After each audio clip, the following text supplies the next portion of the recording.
suis au minimum à 3 000 € par mois en chiffre d'affaires. On est en octobre, et en septembre, j'ai fait 7 700 € de chiffre d'affaires. Arrogant de fou, genre je l'avais envoyé à Michou, à Mastu.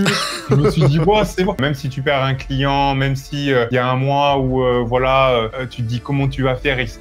Rien n'est dramatique si on arrive à prendre du recul sur la situation et qu'on se dit, ok, faut que j'aille dans cette direction pour arranger les choses. Et ta formation, c'est pas uniquement une formation en montage vidéo, c'est vraiment une formation pour devenir stable avec le côté business, avec le côté savoir parler, etc. Que ne t'apprennent pas les autres formations dans le haut du panier francophone. Et je le sais parce que je les ai quasiment toutes achetées. Genre, t'es le seul à vraiment, dans les top formations francophones, à faire vivre la formation comme ça. Bienvenue dans cette nouvelle interview avec un élève de ma formation Crack Editing qui a eu des résultats assez incroyables. Et je vous le présente, c'est Théo. Salut à toi. Salut Marc, comment ça va? Ça va, écoute. On va du coup pouvoir parler un peu de toi et de ton expérience un peu avec Crack Editing depuis que tu l'as rejoint. Est-ce que tu pourrais déjà expliquer un peu le contexte? Qui es-tu? T'as quel âge? C'est quoi un peu ta situation dans ta vie? Ok. Moi, c'est Théo, j'ai 26 ans, ça fait 4 ans, non, ça fait 3 ans que je suis vraiment monteur vidéo en freelance, donc à plein temps. Je faisais déjà du montage vidéo à côté, mais en cumulant de jobs, là, ça fait vraiment 3 ans que je suis à plein temps à mon compte. Puis voilà, je suis stable depuis, on va dire, le premier mois. J'ai appris petit à petit à développer mes compétences en montage vidéo, que ce soit au niveau business, ça fait vraiment 3 ans que je suis stable, 100%. Puis voilà, ma Ok. situation, c'est comme ça que je la décrirais, en fait, c'est stable. Ouais. Vraiment, c'est comme ça que je la décrirais. Magnifique. Justement, on va parler de tout ton parcours et de comment ça se fait qu'aujourd'hui, tu as une situation stable. Est-ce que tu pourrais expliquer, du coup, avant de rejoindre mon accompagnement, de rejoindre mon programme, comment ça se passait de ton côté en termes d'activité, de montage et même qu'est-ce que tu faisais avant de faire du montage vidéo finalement? Ok. Moi, ça a commencé vers le Covid à peu près. Covid, on était tous enfermés. Je cherchais un moyen de faire de l'argent. J'avais commencé par m'intéresser au dropshipping. C'était la mode à l'époque, le dropshipping. Et j'avais testé 1 ou 2 boutiques, ça marchait pas. Par contre, ce qui m'avait plu, c'était faire des pubs. J'avais kiffé monter des pubs. Et je me suis dit, ok, je vais tenter parce que j'avais, à l'époque, j'étais passé sur 5euros.com, qui aujourd'hui est Oui, Comeup. comme up, ouais. Et voilà. Et donc, j'avais fait appel à des prestataires et je me suis dit, putain, mais ça va être trop stylé. Les mecs, ils font du montage, ils gagnent de l'argent, les gens, ils viennent vers eux et tout. C'est trop stylé. Donc, j'ai commencé à apprendre au début purement sur YouTube. Je me souviens que la première formation que j'avais achetée, c'était un truc à 10 € sur un site qui répertorie plein de petites formations, etc. Donc, j'avais acheté une mini formation pour apprendre vraiment les bases de Premiere Pro. J'ai commencé, après j'ai fait mon profil sur 5euros.com et puis à partir de là, j'ai fait des petites vidéos. Au début, j'ai fait des vidéos à 5 €, à 10 €, euh, très très nul. Franchement, les premières vidéos, c'est quand même une dinguerie. Ouais. À quel point ça peut être nul et à quel point à l'époque, je me suis dit, waouh, c'est une dinguerie ce que j'ai fait. Donc voilà, ça a commencé par des pubs uniquement sur 5 € et Comeup. 1 an, 2 ans après, en fait, je faisais vraiment ça à côté. J'avais pas du tout un chiffre d'affaires stable. Puis c'était des pubs en dropshipping. Donc souvent, je récupérais des vidéos sur AliExpress, sur Alibaba et tout. Je rassemblais tout. C'était pas vraiment du montage, c'était vraiment du bidouillage, quoi. Donc voilà. Puis 5 € Comeup, c'est plafonné. C'est pas vraiment un vrai prix. Enfin, je faisais des vidéos que je facturais 30 €. Des fois, j'y passais 2 à 3 jours dessus, tu vois. Tu réduis ça à l'heure, c'est n'importe quoi, quoi. Genre le taux C'est horaire, clair que les prix là, c'est 5-10 euros, c'est chaud quand même. donc c'est toujours bien de se rappeler de là où on vient. Ouais. Et puis après, je me suis dit, bon, le dropshipping et tous les pubs, il y a un moment, en fait, je m'en souviens, je m'étais fait approcher par une marque de culottes menstruelles. Ok. Pas du tout mon domaine. Mais en fait, j'ai pris cette opportunité parce que c'est la première fois qu'il me faisait un pack. C'est-à-dire que là, il m'avait fait un pack de 800 € pour le mois. Mais par contre, je passais tout mon temps libre parce qu'en fait, j'avais un boulot à côté qui n'est pas du tout dans la vidéo. Je suis technicien de maintenance. Alors moi, je réparais les machines dans les usines aéronautiques, etc. Et à côté, je faisais les vidéos pour la marque de culottes menstruelles, tu vois. Ça m'a saoulé de fou, tout simplement parce que c'est une marque, c'est une entreprise, jeune start-up et tout, des exigences de fou, mais pour rien, quoi. C'est un peu le syndrome des entreprises et c'est un peu ce qui m'a dégoûté, entre guillemets, des entreprises. C'est que des exigences de fou, des retours à foison, infinis, et au bout d'un moment, il y avait rien de créatif, c'est juste de l'exécutif et il fallait pas sortir des lignes. Et je me suis dit: mais c'est nul, quoi». Genre vraiment, OK, j'ai commencé à faire ça pour gagner de l'argent. Concrètement, j'ai commencé le montage vidéo pour gagner de l'argent à côté de mon autre travail. Et en fait, je me suis dit: «Vas-y, ça me plaît pas, il faut quand même que j'aime ce que je fasse, je sois passionné». 2023, il y a l'époque TikTok qui explose avec les shorts, les sous-titres dynamiques, et cetera. Donc là, je me dis: «OK, c'est le moment de prendre, le virage et de partir dans ce style de montage très dynamique et tout». Je prends le virage TikTok et j'achète une formation. À ce moment-là, j'achète ma première vraie formation spécialisée dans le montage TikTok, mais aussi le montage YouTube. Pourquoi je suis jamais allé dans le montage YouTube de base, alors que YouTube, depuis que j'ai 10 ans, j'ai grandi avec Internet, YouTube, etc. C'est parce que pour moi, le marché YouTube était, était bouché. Saturé, ouais. Et pour moi, les monteurs avaient beaucoup trop d'avance pour moi. C'est-à-dire, je me suis dit, vas-y, je vais pas aller dans un marché qui est full bouché, où les monteurs, ça fait 10 ans qu'ils y sont, ils ont des techniques de fou. Vas-y, je vais essayer de prendre le virage sur TikTok. Donc, j'achète cette formation qui propose donc le montage TikTok, ce qui m'intéresse, mais en même temps le montage YouTube. Je fais ça à côté. Je commence à mettre sur Instagram et tout, donc à démarcher les clients parce que ComeUp, ben en fait, ça marchait pas trop pour vidéo YouTube. Vraiment, les créateurs ne vont pas généralement chercher là-dessus. Donc, je commence à démarcher de moi-même, envoyer des messages sur Instagram, mais des messages nuls, les messages basiques que tu peux avoir que tous les créateurs peuvent avoir dans leur DM, c'est-à-dire voilà, salut, je suis monteur vidéo YouTube, j'ai fait ci, ça, un peu en mode loup de Wall Street, tu Est-ce vois. que je peux Et travailler avec toi? voilà, c'est ça, c'est limite. Est-ce que je peux Au début, je m'en souviens, les premiers messages, je les avais, attends, mais arrogant de fou, genre je l'avais envoyé à Michou, à Mastul. Je me suis dit, bon, c'est bon. À Fast Good Cuisine. Je me suis dit, bon, c'est bon, je vais leur renvoyer. Oh, ben, ils vont tomber dessus. Quelle ignorance! Quelle ignorance! Ils ont jamais lu mon message, tu vois. Donc, euh, donc voilà, je fais ça et au final, j'approche au début des créateurs vraiment, vraiment pas connus, des premières vidéos, des vidéos gaming, des clubs d'e-sport, red flag absolu, club d'e-sport. C'est le truc, moi, qui m'a dit que j'ai travaillé avec 2 clubs d'e-sport, les 2 des scams de fou, Ah ouais? trouvés sur Discord, et cetera. Enfin bref, il y a des clubs d'e-sport très honorables, mais les petits clubs d'e-sport, c'est eux qui m'ont scam de fou. C'est là où j'ai eu mes premiers impayés d'ailleurs. Mmh. Donc voilà, en fait, c'était des petites vidéos, TikTok et YouTube. Voilà, je faisais les 2 dans le divertissement, et cetera. Je me suis dit: «Bon, OK, donc mon chemin avance, Donc c'est là que tu as j'ai fini commencé la à faire, forme. des premiers revenus avec les montages, TikTok? Ouais, c'est ça. Alors, Mmh. je travaillais toujours en maintenance industrielle à côté, mais je me sortais, 200 € par mois, ouais, 200-300 € par mois, vraiment, par mois. Donc c'est ce que je faisais à côté. Je me suis dit: «Bon, ça met un peu de beurre dans les épinards». Je fixais pas du tout les bons prix. Je crois que au début, je me fixais 15 € de l'heure, tu vois? Mmh. Vraiment, vraiment la dèche, quoi, parce que, dans la formation que j'ai pris, en fait, ça m'a appris beaucoup, enfin, pas mal de techniques, pour l'époque, mais pas du tout le côté business. Donc en fait, c'est là que je me suis confronté à OK, discuter avec un client et tout, bah, tu vois, c'est pas inné, c'est compliqué et j'ai fait tous les erreurs du monde. De base, je suis pas du tout à l'aise en communication client, et cetera. C'est pour ça que je suis monteur vidéo, parce que de base, je suis un gros nerd, Bah, c'est ça, un peu c'est on est des nerds un à peu la base. introverti et Ouais. tout.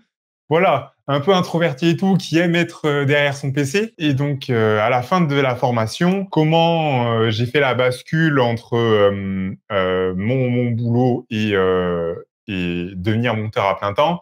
C'est juste qu'un jour, il y a une agence de création de contenu qui cherchait un monteur. J'ai postulé et j'avais quand même quelques petits clients de base à côté qui me permettait d'avoir 300 à 400 € en fait, plus les mois avançaient, plus ça montait un peu, où il y a eu un moment, j'avais fait 800 € de chiffre d'affaires. J'étais à pour dinguerie, quoi, à côté de mon boulot, quoi. Donc en chiffre d'affaires, ça fait quand même quelque chose. Et je démarche cette agence de création de contenu et ils m'ont recruté et je les remercierai jamais assez. C'est la taverne du design, si jamais tu veux le mettre ou quoi. Ok. Tu les avais trouvés où Je d'ailleurs, l'ai ces sur gars-là? Twitter, en fait, Ok. c'est une annonce qu'ils avaient fait sur Twitter et j'avais postulé, j'avais fait un test, je m'en souviens. C'était pendant mes vacances d'été, je m'en souviendrai toute ma vie, vacances d'été. Je voulais à tout prix quitter mon boulot technicien de maintenance. Je travaillais de nuit et tout, et pendant que je travaillais de nuit, je faisais mes montages, etc. J'avançais sur la formation.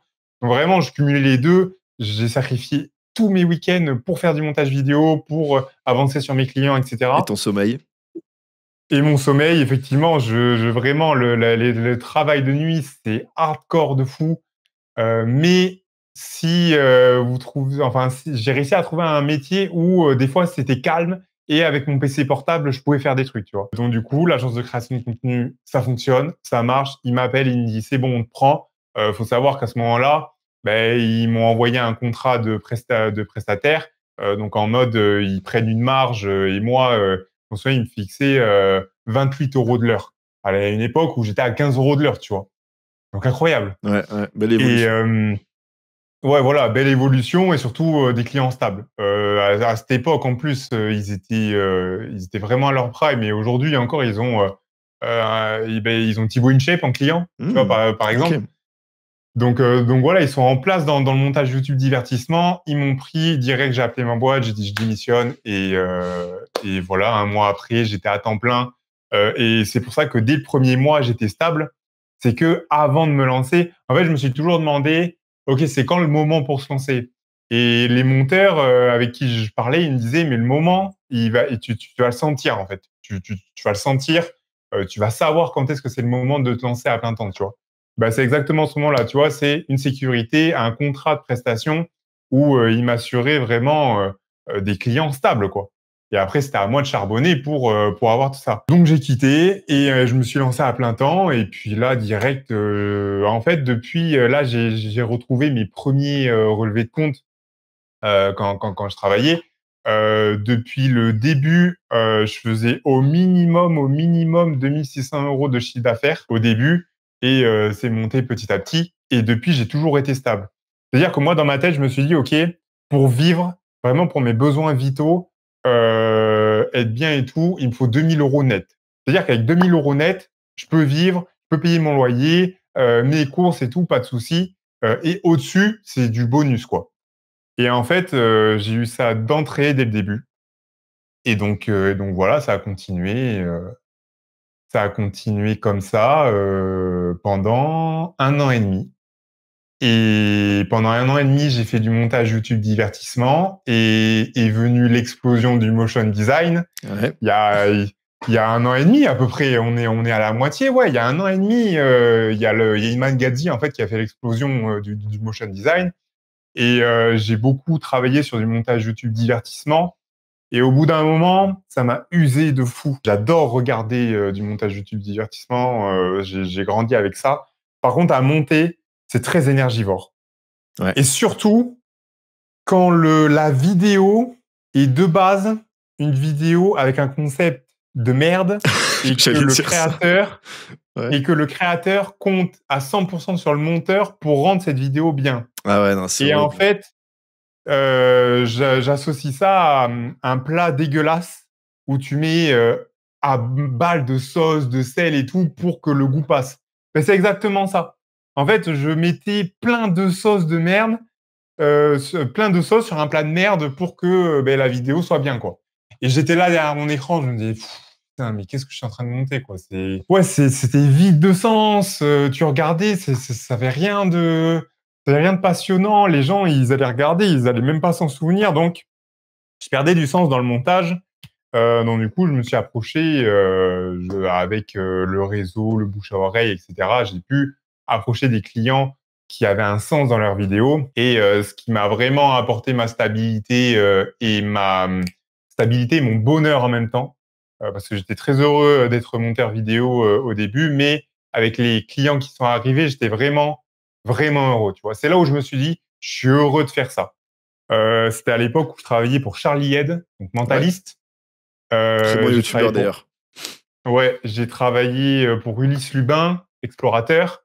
Je faisais ses pubs. J'ai travaillé un moment sur son documentaire de l'Antarctique. Donc voilà, j'ai fait pas mal de vidéos pour lui. Lilian Alvarez, qui est un développeur, qui est développeur d'applications iOS. Donc voilà, on va dire que ces trois clients-là, c'est vraiment pour moi les clients avec qui je m'entends bien, ils ont un contenu qui ont du sens, ils paient bien, c'est-à-dire qu'ils ont du budget pour les vidéos. Qui dit budget pour les vidéos, bah, budget pour toi te montrer, faire monter tes compétences en montage vidéo. C'est-à-dire que tu peux passer du temps sur cette vidéo. Donc, tu vas faire une bonne vidéo, une vidéo que tu peux montrer, etc. dans ton portfolio. Et après, c'est un effet boule de neige, quoi. Quand tu as des clients comme ça. Et des clients, voilà, avec des retours qui ont du sens, une vraie relation de travail, de la pérennité, du boulot tout le temps. Donc, vraiment, j'ai tourné avec ces clients-là pendant longtemps. Et à ce moment-là, c'est là qu'on vient à Crack Editing. Ulysse Lubin et Lilian Alvarez veulent lancer des pubs. On était en mars à peu près, mars 2024. Mars 2024, ils veulent lancer des pubs, mais plus poussées. Vraiment, ils me disent, ah, je veux monter un step, mais que ce soit l'un ou l'autre, je veux monter un step dans les pubs, etc. Je vais ajouter des scènes en motion design. Je me disais, merde, le motion design, c'est pas ce que je maîtrise le mieux parce que After Effects, je connais pas du tout. Ça me fait des boutons juste à y penser. Et le seul motion design que je faisais, en fait, je faisais tout pour le faire sur Premiere Pro. Je faisais tout pour faire du motion design sur Premiere Pro.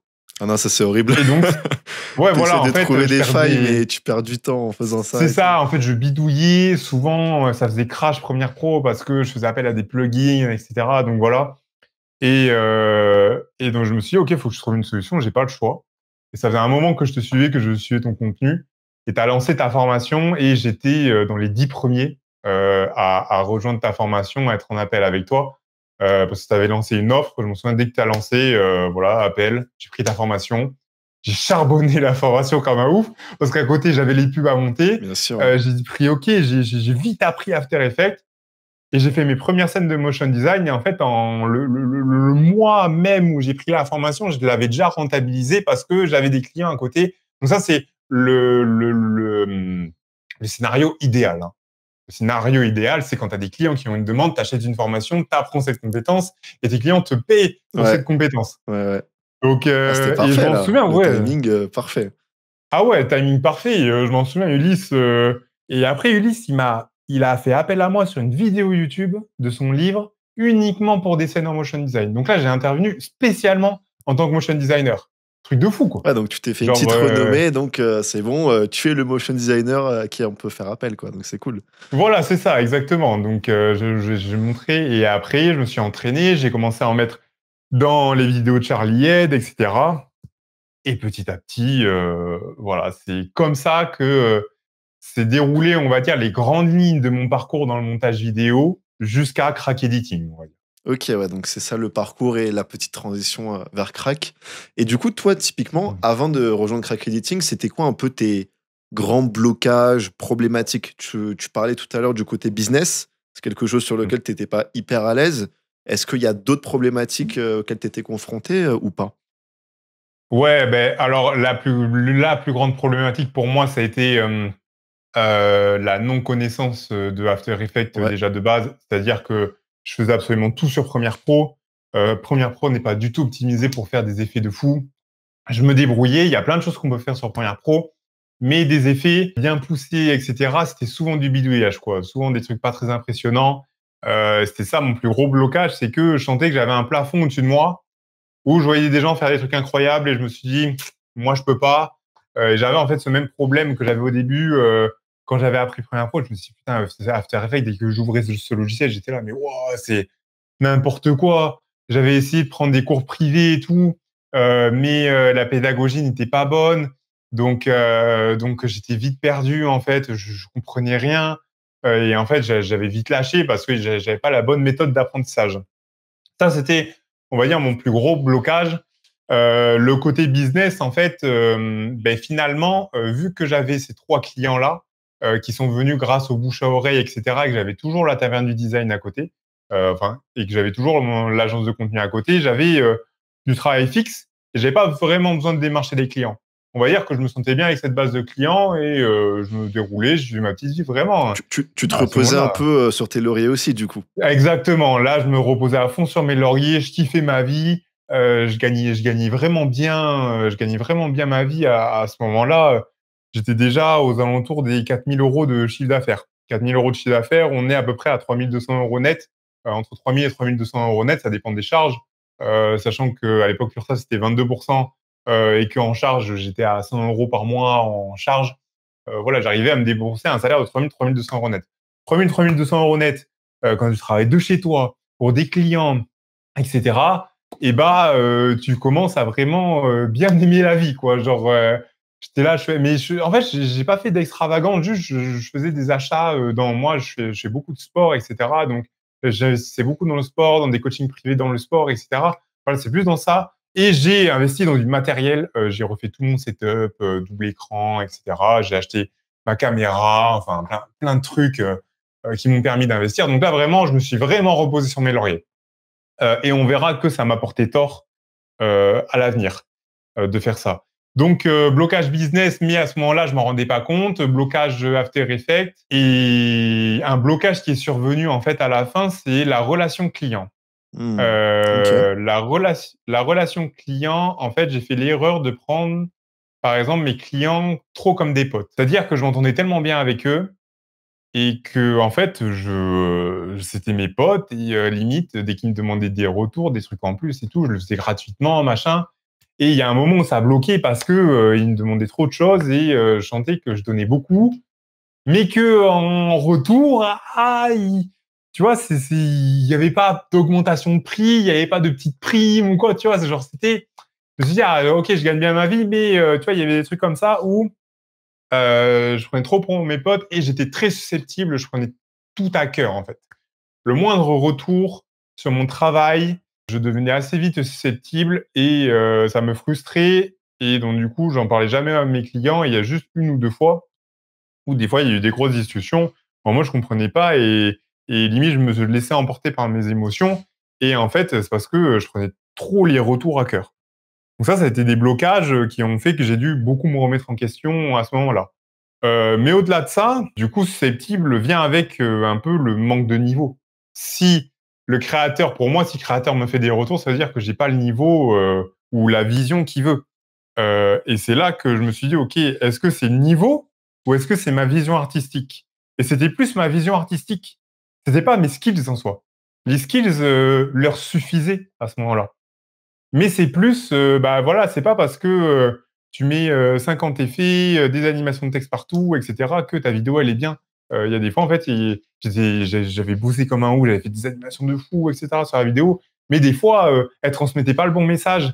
Et ça c'est quelque chose qui n'est pas inné, c'est toute cette valeur de storytelling, de bien-être de la vidéo. C'est-à-dire que quand tu es dans ton logiciel de montage, ben, il faut savoir prendre du recul, chose que je ne faisais pas, prendre du recul sur la vidéo et se dire ok, là est-ce que là je me pose dans la vidéo, est-ce que si je la regarde je comprends tout le message, est-ce que le rythme est bon, etc. Et ça c'est une science et une alchimie très dure à trouver quand on nous ne l'apprend pas. Ouais. Ok. Putain, Donc voilà mes Là, plus grosses ouais, problématiques. c'est une belle description de tout ce que tu as vécu. Ça se voit que tu as été touché, en fait, par ce que tu as vécu, parce que tu le décris très, très bien, pour le coup. Ouais, ouais, c'est Tu, ça, tu le ça racontes m'a très, très bien. forgé. Ça m'a forgé, je me remets beaucoup en question. Là, même quand j'étais susceptible et tout, je me remets beaucoup en question. Et c'est un peu, j'apprends de mes erreurs, quoi, tu vois. Et j'en ai fait plein d'autres après. Hmm. Ok, Et je suis sûr que j'en fais encore aujourd'hui. Mais bien sûr, voilà, comme tout le je monde, pense là, évidemment. ouais, la chose la plus importante, c'est de savoir se remettre en question. Rien n'est dramatique. Même si tu perds un client, même si il y a un mois où voilà, tu te dis comment tu vas faire, etc. Rien n'est dramatique si on arrive à prendre du recul sur la situation et qu'on se dit ok, faut que j'aille dans cette direction pour arranger les choses. Hmm. Ok. Et c'est très dur à faire au début. Et du coup, toi, est-ce que tu pourrais un peu nous expliquer, bah, toi, ton entrée dans Crack Editing, un Mm. peu ton ressenti, aussi qu'est-ce qui t'a donné envie de venir chez moi et pas forcément un autre, et surtout, bah, par quel procédé est-ce que j'ai pu t'aider? via Crack Editing? Ok. Crack Editing, moi, il y a 2 points déjà que j'ai en tête qui m'ont vraiment marqué de fou. Déjà, à l'époque, tu as apporté une qualité dans tes réels et dans tes TikTok qu'on n'avait jamais vu ailleurs sur le marché francophone, tu vois. Tu as apporté vraiment une fraîcheur, une nouveauté, cet effet waouh. Cet effet où quand tu regardais un tes réels, tu te disais, mais comment le mec il fait? Comment le mec il fait pour faire ce genre d'animation, etc. C'était trop beau, quoi. C'était trop beau. C'était vraiment, t'as apporté ça. Ça se faisait déjà beaucoup sur le marché anglophone avec Iman Gadi, ou Stone, Vox, etc. Mais là, c'est vraiment, t'as apporté ça sur le marché. Déjà à l'époque, avant que tout Crack Editing, on te demandait déjà d'ouvrir une formation tellement c'était Ouais, incroyable, tu vois. c'est vrai ça. Et je m'en souviens, tu bossais à côté, etc. Moi, je suivais tes stories de près. Dès que tu mettais en story, tu préparais une formation et tout, j'étais là, ok, j'étais aux aguets, je regardais tes réels, etc. Et vu que j'y connaissais rien en After Effects, c'est compliqué à reproduire. Mais dès que tu as lancé ta formation, ce qui m'a plu déjà, c'est que d'entrée, en fait, tu avais une détermination et une motivation de faire l'une des formations les plus qualitatives possibles en montage vidéo, mais pas seulement en montage vidéo.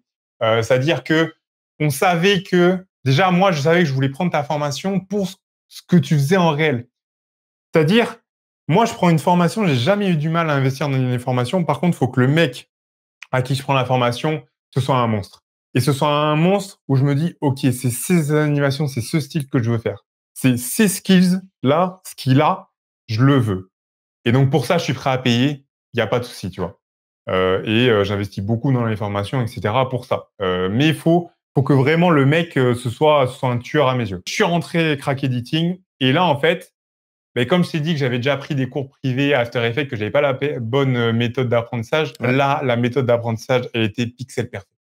Pixel perfect. Pixel perfect. Première fois que j'entends le terme. Pixel perfect. Ouais, c'est vraiment, en fait, c'était fluide, c'était lisse. Tu nous parlais, en fait, tu parles avec clarté et n'importe qui peut comprendre. C'est-à-dire que des fois, je me faisais la réflexion, je me disais, putain, un mec, il connaît, il doit se dire, il détaille tout et tout. Mais pour moi, tu me détaillais tout, là où il fallait cliquer, là où il fallait, qu'est-ce qu'il fallait mettre. Tu détaillais tout et il y avait juste à suivre ce que tu disais, quoi. Pour n'importe quelle forme d'apprentissage, et je m'en souviens, j'ai un souvenir comme ça, le premier truc dur qui m'est apparu, c'était les incrustations. Enfin, le fait d'incruster des textures et tout, ça, c'est la première chose difficile qui m'est tombée dessus. Et tu l'as expliqué avec tellement de clarté que ça allait tout seul, quoi. Où je me suis dit, putain, c'est dur et tout à comprendre, etc., les incrustations. Et en fait, ben non, c'est passé tout seul. Donc, ta pédagogie, c'est ça qui m'a vraiment apporté pour apprendre les skills. J'ai pu apprendre super vite After Effects et tout ce que ça en découle. Mais aussi, ce que tu as apporté de ouf, c'est les breakdowns. La section breakdown, j'ai trouvé ça incroyable. C'est-à-dire que dans les autres formations que j'ai faites, on te donne les outils pour faire, mais on te montre pas comment les utiliser. C'est-à-dire qu'on va te donner les outils un par un, et sauf que moi, ce que j'ai envie, c'est que le mec qui me donne les outils, j'ai envie de le voir utiliser ces outils en action. C'est-à-dire, OK, maintenant, tous ces outils, une fois que tu l'as dans ta boîte à outils, eh ben, j'ai envie de te voir les utiliser pour voir un peu la méthode, ta méthode de réflexion, etc. Comment tu fais. Ben, c'est exactement ce que tu as fait. Tu as pris des animations d'Iman Gadzhi, de différents styles, en fait, même de tes réels à toi. Tu les as décomposés et tu as dit, OK, aujourd'hui, on fait cette animation, aujourd'hui, on fait cette animation. Et on voit tout le procédé, le processus de réflexion. Et ça m'a apporté de fou. Je m'en souviens, la section breakdown, je l'ai torché et en fait, je me suis entraîné à refaire les animations, etc., à m'imprégner de cette réflexion parce que tu nous as donné les outils et tu nous as aussi appris à utiliser tous ces outils ensemble. Donc voilà, tu nous as offert une boîte et on les utilise. Et dernier point, enfin non, il y a 2 derniers points là qui me viennent. Premièrement, troisièmement, c'était le Discord. Le Discord m'a beaucoup apporté. À la communauté privée. Ouais, la communauté privée de Crack Editing, déjà, ça fait du bien d'être avec des monteurs qui sont là à peu près pour la même chose que toi, c'est-à-dire de devenir l'un des meilleurs. tu avais cette volonté, comme je t'ai dit, de faire l'une des meilleures formations francophones. Et j'avais cette conviction que tu allais dans la bonne direction et que tu allais y arriver. Que du moins, tu avais les épaules pour ça.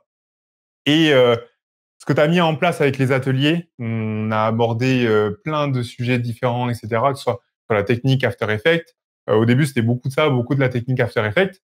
Mais petit à petit, ça a démarché sur du côté business, sur comment se démarquer sur les réseaux sociaux, comment démarcher un client, comment parler à un client. Ça a dévié sur plein de choses, plein d'aspects du business qui a fait que ben voilà, toutes les semaines, en fait, tu étais investi et on pouvait vraiment apprendre des nouvelles choses, discuter avec toi, avoir accès à toi si jamais on comprenait pas quelque chose. La communauté privée et tout ce que tu as apporté par la suite dans les modules de l'art de la négociation, la colorimétrie, etc. Parce que, comme je t'ai dit, les formations n'abordaient pas ce côté business, n'apportaient pas ce côté relation client sur lequel on a tant de mal.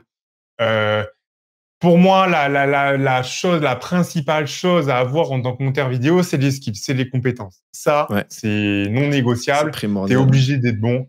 Voilà, tu es obligé d'être bon pour vendre des trucs. C'est le premier truc qu'on doit apprendre. Mais une fois qu'on a appris ça, eh bien, savoir vendre, ne pas se sous-vendre, connaître les arts de la vente et tout, sans devenir un loup de Wall Street, mais c'est pas quelque chose d'inné, encore une fois. Et c'est quelque chose que tu as implémenté, tu as fait un peu intervenir des experts dans la formation. Donc ça, c'est ce que j'ai bien aimé, c'est que tu as eu ce recul de dire, OK, je préfère faire appel à un expert vraiment dans ce domaine, plutôt que de moi faire le module, parce que sûrement que cet expert en connaît plus que moi, et donc du coup, ça apportera que de la qualité aux membres de ma formation. Ça, j'ai bien aimé cette approche, vraiment, j'ai kiffé. Et tu as fait appel à tes experts et tu as fait évoluer petit à petit la formation du feu de Dieu pour devenir ce qu'elle est aujourd'hui, qui a très très bien évolué depuis 1 an et demi quand je suis rentré. Ah bah ça c'est Donc sûr. voilà, En plus je me souviens un peu que tu étais ce que dans ça les m'a 10 apporté. premiers, donc c'est assez marrant qu'on fasse cette interview aujourd'hui parce que il y a quand même une belle histoire derrière la formation, tu vois. Surtout que toi tu me suivais avant la sortie de la formation, tu regardais mes vidéos, mes stories, t'as rejoint, t'as vu le début comment c'était, t'as vu l'évolution. Donc ouais, non, Ouais. c'est cool, c'est vraiment marrant pour le coup. Et je suis très content qu'aujourd'hui tu puisses avoir des résultats qui sont sympas, que ce soit en termes de Mm. compétences techniques, en termes de clients. Toi, par exemple, Mm. aujourd'hui, si tu devais donner un peu tes résultats en termes de compétences techniques, déjà, tu te situerais où si tu devais te mettre sur une échelle de 1 à 10 en termes de niveau par rapport à avant? Et en termes de résultats Ouais. financiers, de clients, t'en es où aujourd'hui et comment est-ce que tu arrives à avoir des clients justement grâce aux procédés qu'on a pu mettre en place? Ok, alors aujourd'hui, en termes de compétences techniques, je suis assez modeste et je me considère pas dans le top du panier, mais la chose la plus importante pour moi, c'est que j'ai réussi à me démarquer, à trouver mon style. Aujourd'hui, je suis parti dans un style Paper College, vraiment à l'opposé un petit peu des actualités qui est très UI, Apple-like, etc. En ce moment, c'est un peu la tendance. Moi, je me suis sorti de ça pour aller dans le Paper College, qui est un style un petit peu indémodable, qu'on voit sous toute autre forme. Et c'est tout ce que tu nous as appris là. En fait, ben, juste, je me suis intéressé à un style et j'ai appliqué ce que tu m'as appris. Et j'ai pu faire mon chemin comme ça. Et donc, je me suis démarqué. Et le mot démarqué, il est très important parce que c'est comme ça que j'ai réussi à trouver des clients. C'est comme ça aujourd'hui que je trouve mes clients. C'est juste que je me suis démarqué de la masse. J'ai fait un style qui me correspond. Alors, c'est très dur au début. Très, très dur de trouver son style. C'était des heures, des heures, des heures, des heures de tests sur After Effects, des réels que j'ai fait, que j'ai postés. En fait, c'est juste, OK, je me suis dit, vas-y, il faut que je trouve un style. Et faut que je commence à poster sur les réseaux sociaux parce que je ne postais pas sur les réseaux sociaux. En fait, il y a une période, pour faire un parallèle, il y a une période entre mon entrée chez Crack Editing et 1 an, on va dire jusqu'à juin 2025, donc c'était récemment, hein, c'était non, en août 2025. C'est en août 2025 qu'on Ouais, a c'était eu. récent, ouais, qu'on a eu Ouais, que t'es c'était revenu en dans les août. ateliers là, je me souviens. Ouais, exactement. En fait, il y a un moment où j'ai lâché complètement les ateliers jusqu'en août 2025. Pourquoi? Parce que j'ai trouvé un client divertissement qui me fournissait des vidéos, genre en mode j'avais 3 semaines de travail et qui me fournissait un chiffre d'affaires de 5 000 € par mois, tu vois. Chiffre d'affaires de fou. Donc en fait, je passais 3 semaines à faire des vidéos de mon YouTube divertissement, du coup, chose qui me saoulait en fait au plus haut point à force, mais je l'ai fait uniquement pour l'argent. Parce qu'en fait, là, je gagnais vraiment beaucoup d'argent. C'était au minimum 5 000 € de chiffre d'affaires par mois. Et donc, du coup, tu ajoutes quelques clients à côté. Des fois, je montais à 6 000, des fois, je montais à 7 000. Tu vois, ça m'est arrivé de faire des mois comme ça d'affilée. Donc, en 2024, j'ai fini l'année avec un chiffre d'affaires global annuel, un chiffre d'affaires global de 48 000 €. Mmh. Donc, sur l'année. Donc ça veut dire que première année, j'ai dégommé le plafond de TVA, etc. Enfin, dès la première année, quoi. Grâce à ce client. Sauf qu'au bout d'un moment, quand tu fais les choses uniquement pour l'argent, ça bloque. Surtout dans un métier créatif. Ouais. Parce que ça demande énormément d'investissement personnel, etc. Donc en fait, j'avais totalement lâché Crack Editing. J'avais pas l'occasion de faire du motion design vu que c'était du YouTube divertissement. Donc voilà, donc vraiment une période où je postais pas sur les réseaux sociaux. Je faisais ça, du montage vidéo divertissement, et à côté, je m'essayais à des vidéos en tant que vidéaste dans le domaine du MMA. Donc en fait, je me dispersais de fou, et parce que je suis un passionné de MMA, et je me suis dit, vas-y, je vais bosser dans le MMA, je veux faire des vidéos pour le MMA. Je me suis rendu compte de deux choses. D'une, je n'en pouvais plus de faire des vidéos YouTube divertissement. Donc, j'ai arrêté en septembre 2025. Non, en août 2025, j'ai arrêté. Au même moment, on a eu une discussion toi et moi où je suis revenu dans un atelier où justement, tu parlais de comment se démarquer sur les réseaux sociaux. Et moi, je me disais, putain, je mets beaucoup de temps à faire des réels et tout sur les réseaux, ça marche pas. C'était sur le domaine du MMA. Vas-y, qu'est-ce qui cloche? Et tu m'as dit direct, ça va pas marcher, c'est pas concret, on sait pas ce que tu fais, on sait pas qui tu vises, on sait pas pourquoi tu fais des vidéos, machin. Donc on a eu une grosse discussion où je me suis dit, OK, reset. La situation économique dans le MMA, elle est pas bonne. On change. Là, je vais m'adresser à des monteurs vidéo, à des clients, aux gens que je veux attirer vers moi. Voilà.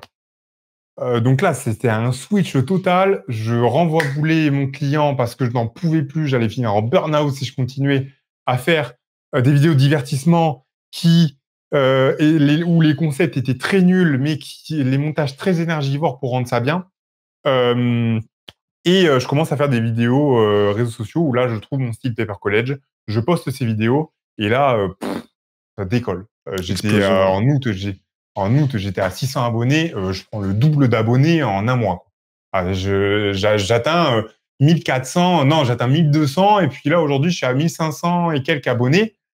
La vidéo explose. Mon style plaît, en fait. Mon style un peu Paper College, mais mélangé à une alchimie bizarre qui s'est passée dans mon cerveau. Bah, sache qu'on Fait mettra les extraits de tes animations, que ce soit Instagram que- ou de la VSL que tu avais réalisé, parce que c'est très parlant en fait, ton style Paper ouais, College. Et là, ce que tu viens de dire, le côté un peu paper et un peu le bordel qui s'est passé dans ta tête, c'est ouais, exactement ça, tu vois, pour le coup. Et c'est très. Moi, ouais. j'aime beaucoup personnellement. Ouais, c'est vraiment quelque chose où j'ai testé des choses, et à chaque fois, je revenais en atelier pour te montrer les réels que j'ai faits. À chaque fois, tu me faisais des retours très pertinents. Je corrigeais, et au fur et à mesure, en fait, j'ai réussi à vraiment maîtriser ce style paper auquel je m'éclate. Et en fait, au début de l'atelier, je disais, des fois, il faut prendre du recul sur où on se dit, ah, mais j'ai qu'un seul client, je l'ai lâché, là, je me retrouve sans client, etc. En fait, je me suis dit, OK, je lâche ce client. Et là, pendant un mois, je fais que des vidéos pour les réseaux. Je teste, et c'est là que j'ai peaufiné mon style. Je me suis dit, c'est pas grave si ce mois-ci, je gagne pas d'argent, etc. Je me focalise sur les réseaux sociaux.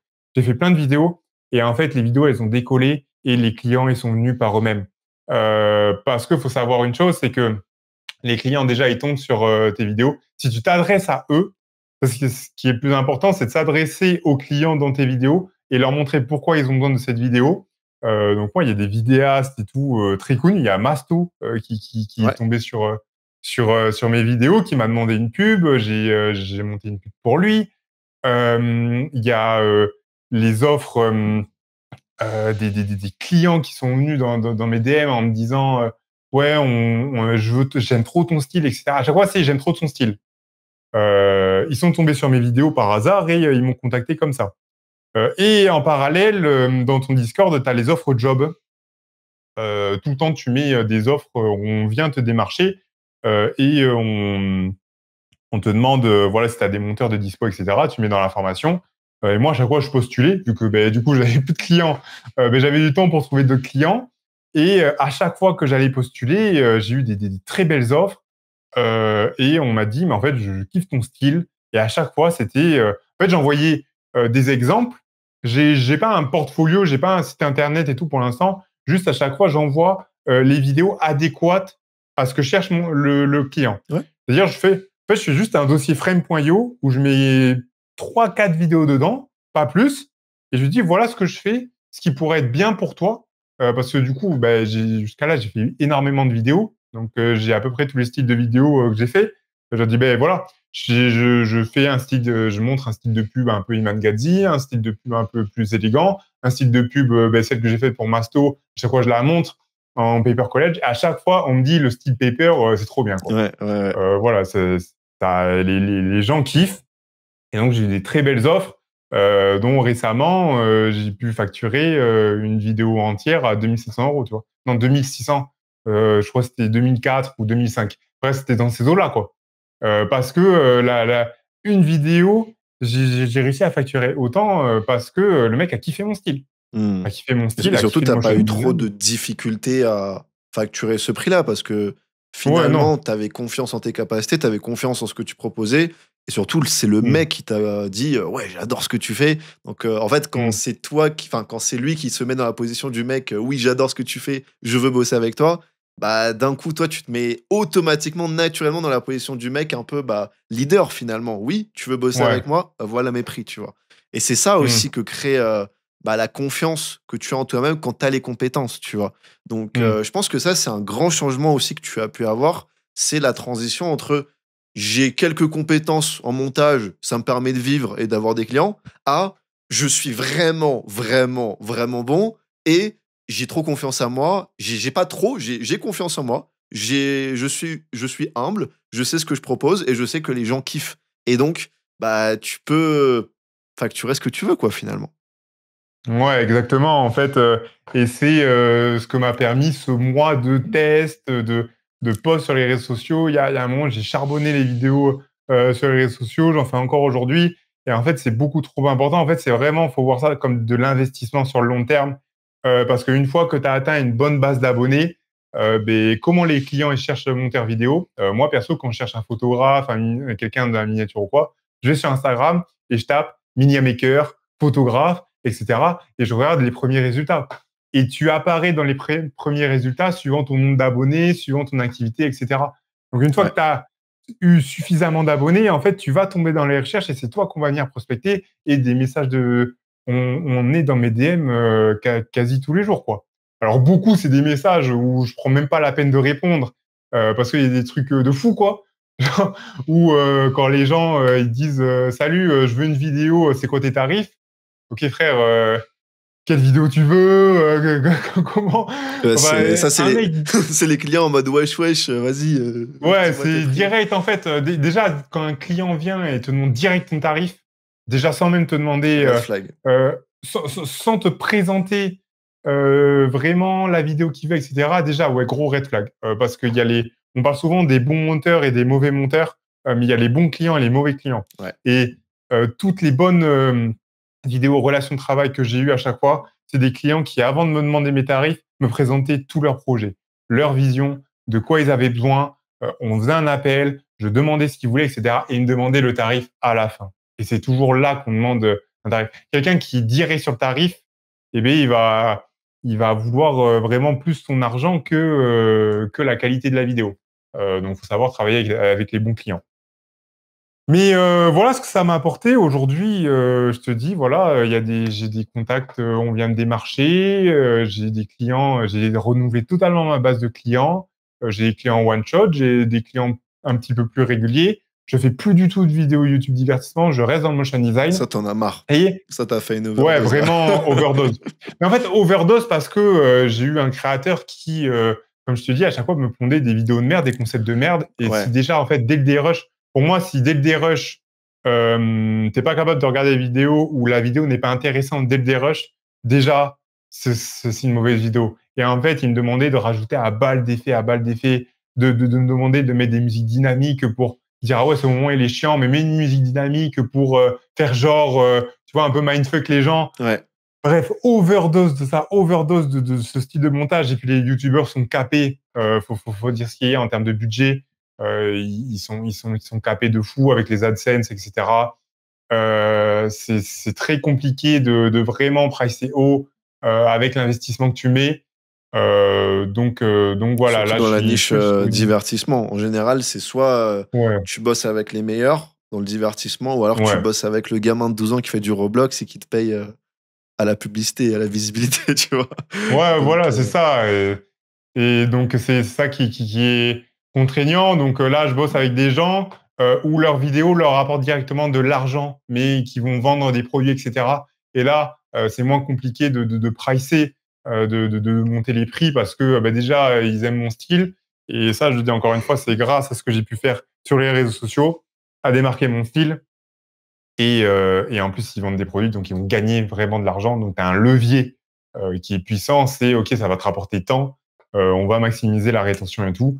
Et depuis, je suis mais très, très heureux, encore une fois. et même pour toi, je pense que Vraiment. ça a plus de sens de monter ce genre de vidéo Ah que. ouais, ça a plus de sens. Au moins, voilà, je suis sur quelque chose, je prends mon temps, je fais quelque chose de beau, d'artistique, quelque chose que je suis content de partager sur les réseaux sociaux. Euh, Quelque chose dont je suis fier de présenter aussi à d'autres clients.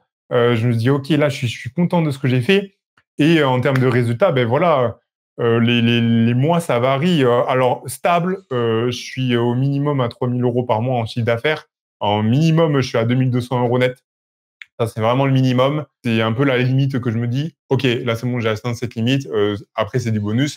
Mais souvent, ça varie entre 4 000 5 000 € de chiffre d'affaires et par exemple, on est en octobre, ben, en septembre, j'ai fait 7 700 € de chiffre d'affaires, tu vois? Hmm. J'ai Bravo. fait ça grâce à la vidéo que j'ai facturée, 2 500 € et cetera. Voilà, j'ai eu des bonnes opportunités, heu et en fait, moi, je vois ça en mode: «OK, ce que ça m'apporte, c'est du temps». Parce qu'en fait, je me dis: «OK, là, j'ai fait beaucoup d'argent, et beh, là, le mois d'après, je vais faire moins d'argent», donc je me garde cette limite un petit peu de 3 000 € de chiffre d'affaires. Mais une fois que j'ai atteint cette limite, OK, tout ce temps-là, je le prends pour faire des vidéos de qualité sur les réseaux sociaux. Parce que c'est trop important. Parce que, là, je prends mon temps pour faire des bonnes vidéos, faire, plein de vidéos, heu encore tester, expérimenter, parce que l'investissement en vaut, trop la chandelle. Vraiment, ça en vaut la chandelle. Hmm. Donc voilà ma situation actuelle. Ok, bah franchement, magnifique. Merci beaucoup pour toutes ces informations, pour le parcours, parce que c'est extrêmement inspirant. Moi, je trouve que quand on écoute ce que tu dis, en fait, on peut clairement se mettre à ta place et bah, prendre conscience Mmh. que oui, en fait, on peut partir entre guillemets de rien, c'est-à-dire bosser dans un job en CDI et apprendre cette compétence. Si tu as vraiment envie de Mmh. l'apprendre, tu peux y arriver. Mmh. Et ensuite, bah, clairement, dépasser certains paliers comme les 2K, 3K, 4K, 5K comme toi. Donc, Mmh. trop bien, quoi. Et bah, félicitations, déjà, félicitations. Merci. Bravo à toi. Parce que moi, j'ai pu Non, voir ouais, le c'est parcours, du coup, tu vois. Alors, il y a eu un moment où mmh. bah, toi, tu étais plus trop actif, donc forcément, je savais plus Mmh. trop ce que tu devenais. Mais c'est ce que je t'avais dit quand tu étais revenu dans l'atelier. Moi, ça m'a fait plaisir de te revoir. Et du coup, c'est bien Mmh. que tu sois revenu parce que on a pu fixer ce Mmh. problème-là qui était bah, le manque de récurrence dans tes clients, tu vois. Se reposer sur ses Mmh. lauriers, c'est quelque chose qu'il faut absolument éviter. Et la meilleure manière d'éviter ça, c'est d'avoir, comme tu l'as fait, un personal branding. Parce que en fait, tu vas un peu comme dans un jeu vidéo, tu vois, tu vas farmer des vidéos, tu farmes des vues et surtout tu farmes des clients qui viennent tout seuls. Et ça, c'est trop puissant parce que demain, même si tu as déjà des clients et que du jour au lendemain, tu plus de clients, bah, t'en auras encore parce ils sont là, en fait. Ils t'attendent, tu vois. Donc, Mmh. ouais, je pense que t'as eu la bonne stratégie. Et bah, en vrai, pour finir, en vrai, c'était une bonne interview parce que ça a duré quand même, je crois, plus de 30 minutes là déjà. Si, du coup, là, tu devais donner un peu des conseils, typiquement des conseils, des explications à des monteurs ou des mecs qui veulent commencer le montage, mais je pense surtout à des monteurs qui sont, entre guillemets, en train de stagner ou qui n'arrivent pas à dépasser un certain palier en termes de revenus ou en termes de compétences, qu'est-ce que tu leur dirais? Mmh. Déjà, première chose, ne pas se reposer que sur un seul client, c'est trop dangereux et ça active cette peur de, «Ce client, faut pas que je le lâche», et donc du coup, ça t'empêche un petit peu de faire d'autres choses, d'explorer, les réseaux sociaux, de faire des vidéos et cetera. Donc ne pas se reposer que sur un seul client.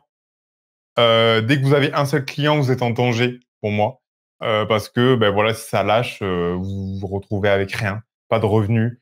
Donc il faut mettre en place, un système d'acquisition un peu automatique et le système d'acquisition, par excellence en tant que monteur vidéo, c'est Instagram, c'est les réseaux sociaux, c'est montrer ce que vous faites. Il faut que le monde sache que vous existez, et déjà, faut être bon. Ça, c'est vraiment la chose, en fait. Si jamais vous n'arrivez pas à trouver des meilleurs clients, déjà, soyez bon. Il faut être bon. Il faut que vous poussiez les skills au maximum. Il faut que ce soit votre arme principale et que vous ne doutiez pas de vous sur vos compétences. Parce que si vous doutez de vous sur vos compétences, qu'est-ce que le client il va faire, enfin, est-ce que le client il va avoir plus confiance en vous que vous avez confiance en vous, tu vois? Donc être bon, mais être très, très bon, vraiment faut pousser, pousser et ça demande des sacrifices, ça demande de sacrifier des week-ends, des soirées et cetera, des temps, des moments où on peut, se relâcher, aller, devant Netflix et tout. C'est l'erreur que j'ai faite pendant 1 an avec quand j'avais qu'un seul client, c'est-à-dire que je me reposais beaucoup trop sur mes lauriers, et je faisais pas augmenter mes compétences. Très grosse erreur, faire augmenter ses compétences, poster des vidéos sur les réseaux sociaux, des vidéos que vous faites pour des clients, mais aussi des vidéos que vous tournez vous-même, quoi. Genre vraiment une voix off, mettez-vous devant la caméra. Si vous voulez pas être devant la caméra, faites une voix off. Si vous voulez pas faire une voix off, faites une voix off avec une IA, mais montrez des choses et parlez aux clients. Il faut que votre vidéo, elle a un sens et que vous montrez le meilleur que ce que vous pouvez faire. Ça doit être des exemples. Donc, être bon, montrer que vous êtes bon et en dernier temps, être bon en relation client, parce que, une relation client, une carrière de monteur vidéo stable passe aussi par la relation client, savoir bien parler, avoir une bonne organisation, un bon process de retour et cetera, des explications claires, savoir que ça match avec le client, savoir faire des bons appels, donc déterminer ce que veut vraiment le client, ne pas se sous-payer. Tout ça, c'est des méthodes qu'il faut apprendre, qu'on apprend très bien de chez Crack Editing, au-delà d'ateliers, de modules qu'il y a dans la formation. C'est le seul qui, dans la formation, a un module prise de parole. Ou des fois, même dans des ateliers, tu fais intervenir des profs de théâtre. Tu vois, tu te dis, mais what the fuck, tu vois, dans une formation de montage vidéo, mais en fait, j'adore comment tu as poussé ce côté business sans pour autant faire de nous des loups de Wall Street, juste des humains qui savent parler, enfin qui sachent parler et qui sachent vendre leurs services tout en restant humains. Et c'est pour moi hyper important dans le marché du montage vidéo qui, de plus en plus, et heureusement pour nous, se professionnalisme parce que les gens ont toujours eu le montage vidéo, ça a toujours été en mode ouais, tu payes le mec là 5 euros la vidéo et tout. Alors qu'aujourd'hui, les youtubeurs, ils peuvent claquer des 150 000 euros dans des prods. Donc les prods, il n'y a aucun souci pour claquer au taquet de thunes. Par contre, les monteurs vidéo, c'est des puants dans leur chambre. Non, non, aujourd'hui, il y a vraiment ce truc de qualité dans le montage vidéo.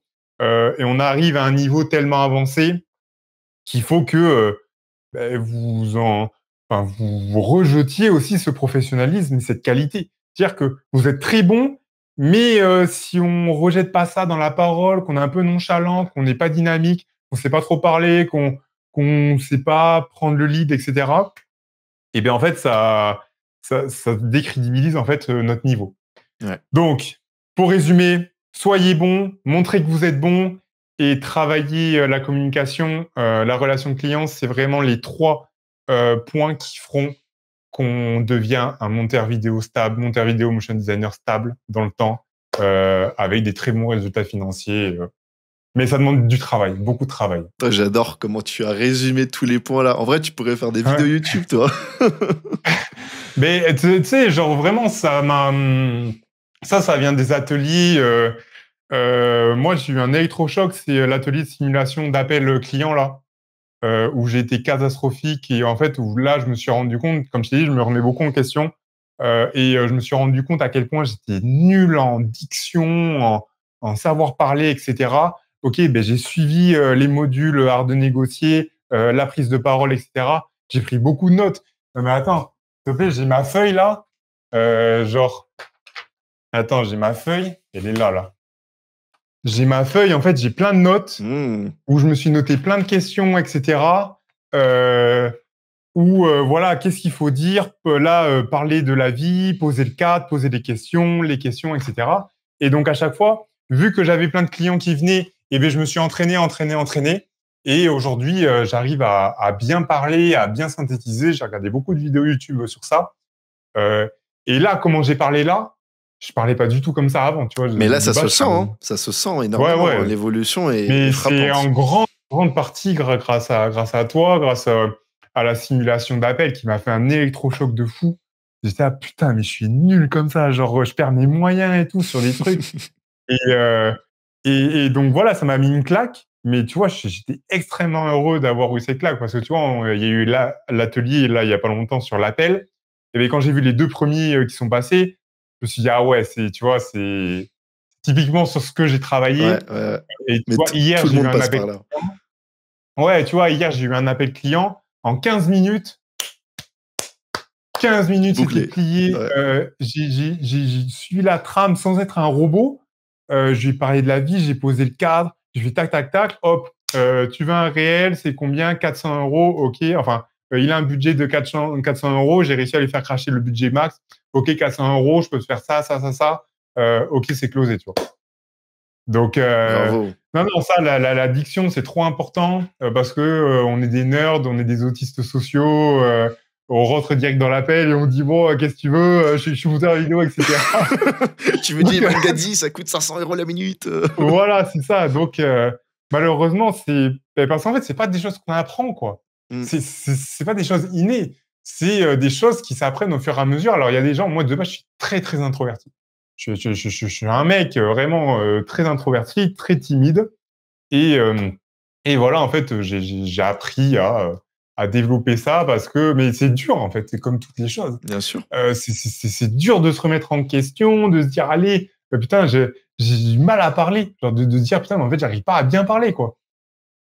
Et donc voilà, non, la formation, c'est la formation qui m'a apporté le plus de choses, qui m'apporte encore le plus de choses aujourd'hui, parce que tu l'as fait évoluer constamment, parce que tu fais des ateliers intéressants.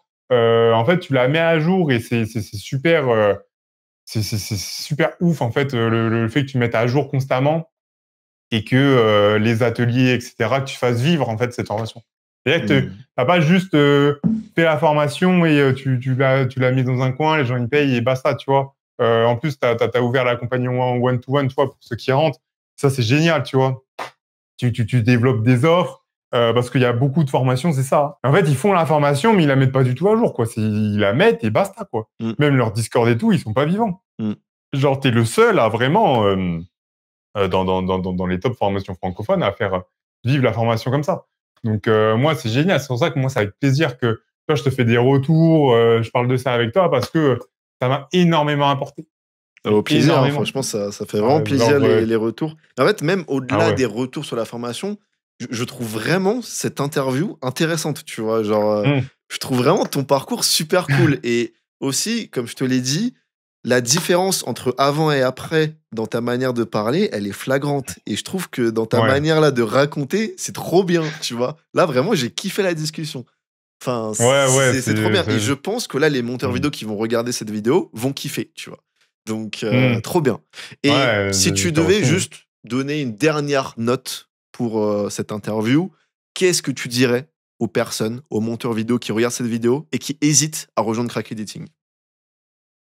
C'est un investissement sur eux-mêmes, mais faut se dire qu'est-ce que cet investissement va nous rapporter. Il faut pas voir sur ceux qui hésitent généralement, c'est à cause du prix. Le plus grand frein en fait, c'est avec le prix. Si ta formation était gratuite, tout le monde irait dedans sans se poser de questions, quoi. Il faut savoir que, ok, qu'est-ce que tu dépenses aujourd'hui, mais qu'est-ce que tu vas gagner demain, quoi. Si tu stagnes, est-ce que tu préfères stagner avec des clients où t'aimes pas trop le montage, etc., qui vont être capés par les YouTube AdSense, etc., ou est-ce que tu veux vraiment te développer, toucher une autre cible de clients, potentiellement des entreprises qui ont beaucoup plus de budget et qui vont rentabiliser la formation si tu charbonnes, parce qu'il faut charbonner. Prendre une formation ne te garantit pas des résultats. Il faut que toi, tu y mettes du tien. Il faut que tu aies la soif d'apprendre, la soif de tester, de vraiment mettre en pratique ce que tu apprends. Mais pensez à ce que peut vous apporter les compétences et tout ce qui va à côté, en fait. C'est la formation pour moi la plus complète, que ce soit en termes de skills, en termes de business, en termes d'oration, en termes de suivi, en termes de ressources. Euh, c'est un gain de temps phénoménal. Le temps, c'est de l'argent. Et je peux vous assurer que vous allez pouvoir pricer très haut, avoir une autre gamme de clients grâce aux compétences que vous apprenez. Donc, c'est un prix, mais c'est un prix dérisoire par rapport à moi, ce que ça m'a apporté. Si je devais faire le point de tout ce que m'a apporté les compétences de Crack Editing, et en plus, je suis venu au début, c'est dérisoire. Tu vois, c'est dérisoire. Donc voilà, franchement. Mais les gens s'en rendront compte. Les gens s'en rendront compte. Parce que le montage vidéo, comme je t'ai dit, monte de plus en plus en termes de niveau. De plus en plus, en fait, le niveau il devient hyper exigeant. Il y a des normalités qui se font, etc. Il y a du professionnalisme. Et pour être professionnel, il faut savoir tous les à côté, pas non seulement le skill, mais tous les à côté. Et ta formation le fait très bien, c'est que c'est pas uniquement une formation en montage vidéo. C'est vraiment une formation pour devenir stable avec le côté business, avec le côté savoir parler, etc. Que ne t'apprennent pas les autres formations dans le haut du panier francophone. Et je le sais parce que je les ai quasiment toutes achetées. Donc j'ai ce point de vue de comparaison qui est très clair. Donc voilà, franchement, non, faut pas hésiter. Faut pas hésiter. Ok. Faut savoir ce qu'on veut, en fait. C'est ça, faut juste savoir ce qu'on veut. Est-ce que vous voulez rester dans une niche particulière, etc., ou est-ce que vous voulez développer vos contenus, vos revenus, changer de style de client, etc. Voilà, ta formation, elle est adaptée à vraiment un but précis. Et il faut être clair avec soi-même. Ok. Donc, voilà. Putain, incroyable. Et ça, franchement, je te dis, waouh. ça sort du cœur parce que je te Mais dis. ça se sent en fait, ça se sent. Ouais, ça sort du cœur parce que je te dis, en fait, en plus, j'ai acheté les autres formations top francophones, tu vois. Donc, j'ai vraiment ce point de vue de comparaison. Et moi, ça m'a tellement apporté, ça m'apporte encore tellement aujourd'hui. C'est la formation sur laquelle je vais encore aujourd'hui, que je me connecte encore aujourd'hui pour aller voir des cours, des breakdowns, etc. Je vais sur les Discord pour ça. Tu as vraiment de l'or entre les mains et moi, je te dis franchement, félicitations à toi et j'espère que tu continueras encore très loin à pousser cette formation parce que elle le mérite, quoi. Ah Genre, bah, tu vois, je me souviens de l'objectif où tu me disais, je veux faire la meilleure formation montage vidéo francophone. Franchement, tu es sur une très, très, très bonne voie parce que tu as réussi à te démarquer avec tous les trucs à côté, en fait. Pas que le montage vidéo, mais c'est un ensemble. C'est un package complet que tu donnes et tu as eu cette niche. Et tu vois, aujourd'hui, il y a un monteur qui s'appelle Cap Civic qui m'a contacté pour me demander, tu vois, un avis sur ta formation. Mais tu vois, je lui ai dit exactement ce que j'ai dit là, quoi. C'est, voilà, je lui ai décrit la formation. Je lui ai dit, j'ai aucun lien d'affiliation, je suis pas payé, juste vas-y, fonce. Parce qu'en fait, lui, son problème, c'était qu'il avait du mal à trouver des clients, et cetera. Tu vois, il est un peu dans le même problème que moi que YouTube. Il voulait d'autres clients qui paraissaient plus chers. Je dis: «Bah mec, tu vois, la formation est faite pour toi, quoi», tu vois? Putain, waouh. En tout cas, ça fait énormément plaisir. Merci à toi, Ouais, Théo, pour ce témoignage qui est incroyable, en fait. Parce que, avec plaisir. encore une fois, au-delà du fait que tu as fait un témoignage sur la formation et ton parcours, en fait, c'est du storytelling, là, ce qu'on a eu depuis tout à l'heure. C'est un Mmh. très joli storytelling. Et encore une fois, je le répète, mais j'ai vraiment aimé la manière là dont tu as parlé. Parce que la différence entre Mmh. avant et maintenant, elle est flagrante. Ouais, Donc vraiment, félicitations à toi. ouais, c'est ouf, Et c'est ouf. Merci beaucoup, bah, merci. encore une fois, merci à toi. Et puis, bah, je te dis à bientôt et salut à toutes les personnes qui ont regardé ce témoignage.